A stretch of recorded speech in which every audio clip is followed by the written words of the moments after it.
అందరికీ నమస్కారం. కే స్టేషన్ కి స్వాగతం. టీవీలు ఫోన్లు లేని ఆ పాతకాలం మీకు గుర్తుందా?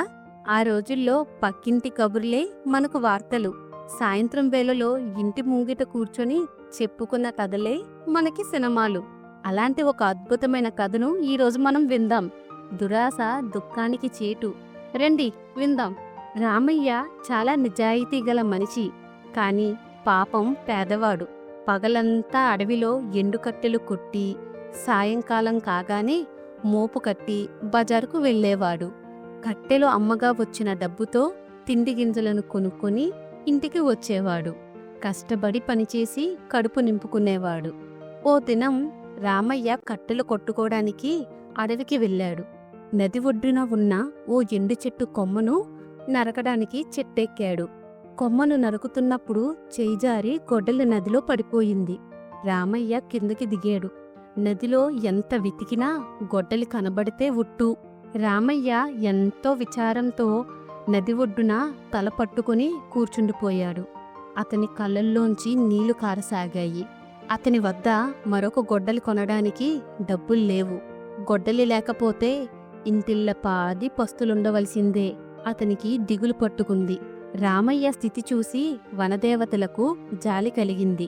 బాలుని వేషంలో ప్రత్యక్షమై అతనితో ఇలా అన్నాడు. అన్నా, నీవు ఎందుకు ఏడుస్తున్నావు? రామయ్య అతనికి నమస్కారం చేసి ఇలా అన్నాడు. నా గొడ్డలి నీళ్లలో పడిపోయింది. మరి నేను కట్టెలు ఎలా కొట్టేది? నా భార్య పిల్లలను పోషించే దారి ఏది? నీవు ఏడవవద్దు, నేను నీ గొడ్డలిని తీసిస్తాను.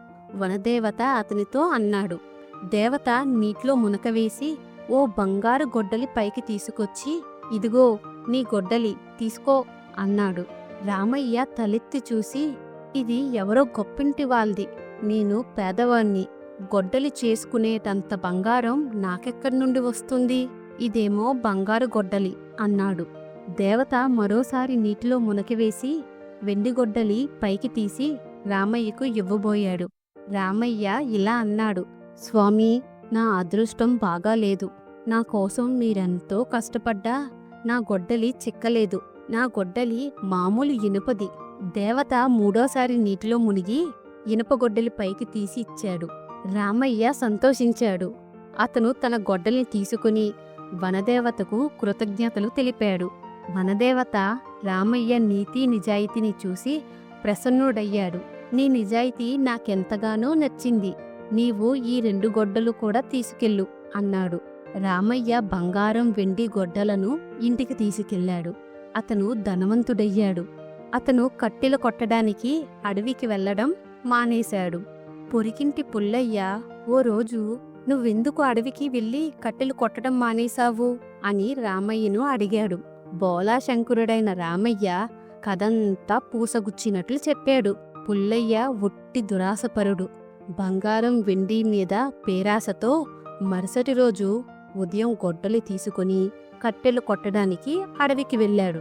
రామయ్య కట్టెలు కొట్టిన చెట్టుపైనే కూర్చుని కట్టెలు కొట్టసాగాడు. కావాలని తన గొడ్డల్ని నీటిలోకి జారవిడిచాడు. చెట్టు దిగొచ్చి గట్టు మీద కూర్చుని బలబలా ఏడవసాగాడు.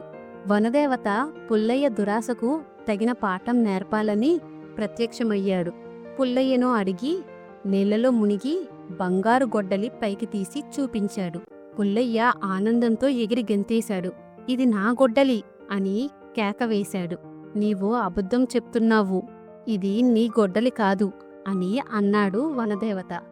దేవత బంగారు గొడ్డల్ని నీళ్లలో పారవేసి మాయమయ్యాడు.